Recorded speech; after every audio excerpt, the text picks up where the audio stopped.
Doğu Türkistan'ın Kaşgarili, Aziz Diyar Alışveriş Merkezi, Emin Çarşısı gibi ticaretle ünlenen mekanların sahiplerinin tutuklanmasının ardından gelen son bilgilere göre Kaşgar'da bulunan meşhur Kasır Otel'in sahibi Ubul Kasım Hacı'nın Çin işgalcileri tarafından tutuklandığı ve sözde eğitim merkezi adı verdikleri hapishaneye götürüldüğü bildirildi. Böcek ve haşereleri yemekle adı çıkan Çinlilerin lokanta ve restoranlardaki gerçek yüzü bir bir ortaya çıkıyor. Çinlilerin restoranlarda yemeklerin hazırlandığı arka bölümde yaptığı iğrençlikler mide bulandırdı. İşte o görüntüler.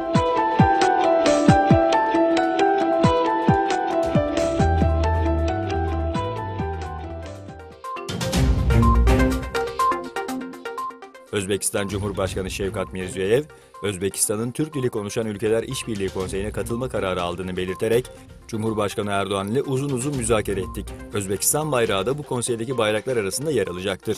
Bişkek'teki toplantıya Özbekistan da katılacaktır. Bu önemli, büyük bir karardır, dedi. Afganistan'ın başkentine meydana gelen çifte bombalı saldırıda ölü sayısının 25'e yükseldiği açıklandı. Saldırıda 9'u gazeteci, 25 kişi hayatını kaybetti. Ölen gazeteciler son yolculuğuna uğurlandı. Cumhurbaşkanı Recep Tayyip Erdoğan, Özbekistan parlamentosunda konuştu. Erdoğan, Suriye, Irak, Yemen, Somali ve Afganistan'a barış ve istikrarın en kısa zamanda hakim olmasını istiyoruz.